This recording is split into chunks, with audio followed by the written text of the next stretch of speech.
Speaker, I move that the Excise and Excise Equivalent Duties Table Tobacco Products Amendment Bill be now read a first time. Mr Speaker, there are only a few matters before this House that one could stand with hand on heart and declare that this was a life and death debate. The rationale for raising the tobacco excise is very much in this arena. It is purely and simply about saving lives. I come to this bill with many mixed emotions.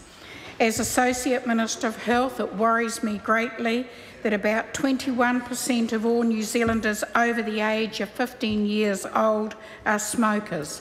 Many are younger. In basic terms, 1 in 5 New Zealanders are regular smokers.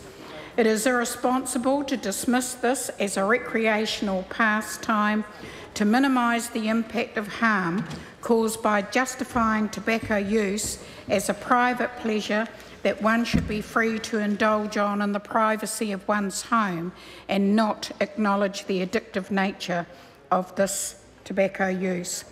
Exposure to home and the tobacco and exposure to smoking in the home and tobacco use itself results in a staggering figure of around 5,000 deaths a year.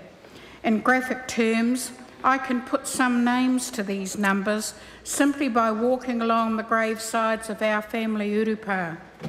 The focus of this legislation, tobacco use, is the single largest cause of preventable death and chronic illness in this country. It would be a foolish government to ignore the economic and social repercussion of this relentless killer. And yet, for too many years, it appears that we have been prepared to turn a blind eye to the crisis that afflicts our communities right throughout this land. Actions have been infrequent and erratic. Years have elapsed while debating minor changes.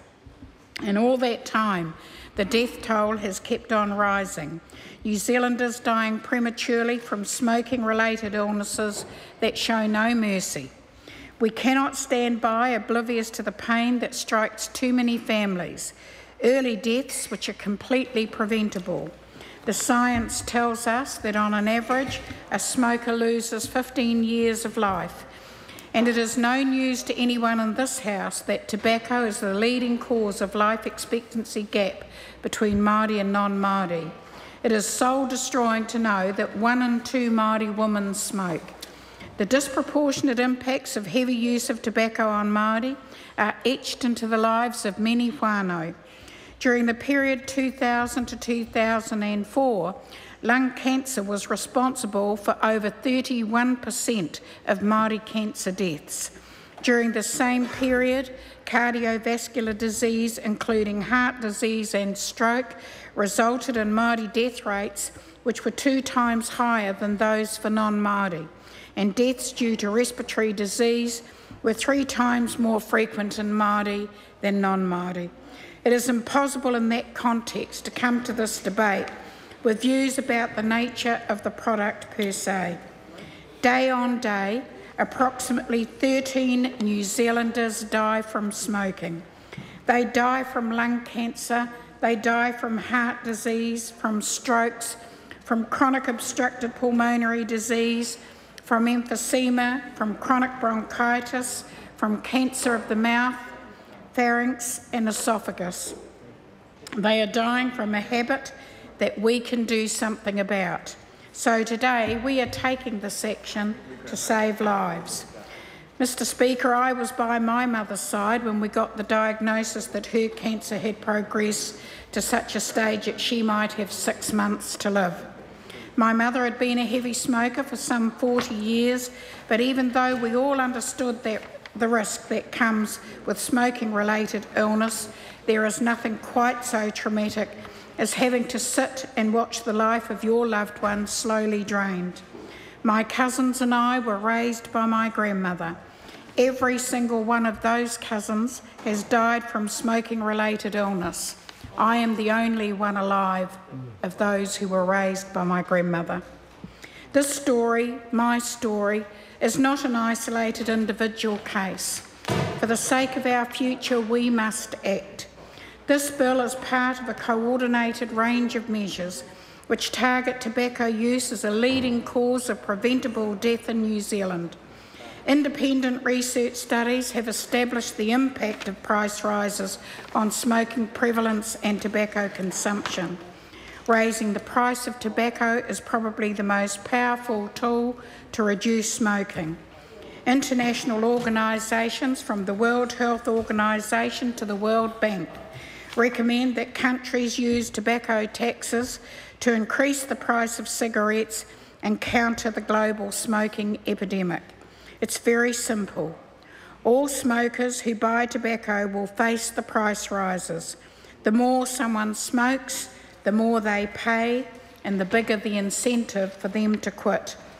The government is concerned that cigarette prices have plateaued in recent years and that cigarette consumption has also stalled. That is why we are putting the tobacco excise up in 3 steps of 10% over the next 2 years. The government is also concerned that roll-your-own tobacco is increasingly seen as a cheaper alternative. That is why we are putting the excise on loose tobacco up by an additional 14% to equalise the excise weight for weight with manufactured cigarettes. Roll-your-owns are no safer than tailor-made cigarettes and may indeed be more harmful because roll-your-own smokers will often inhale deeper to make the cigarettes go further, or so I am told. Mr. Speaker, this issue is of such severity that we must accord it urgency, and I personally regret that, given the circumstances, that I have been unable to give other parties sufficient advance notice prior to the introduction of this bill. But I do feel assured that from previous statements made from the parties around this House throughout the years, that all of us understand the perilous situation that we face.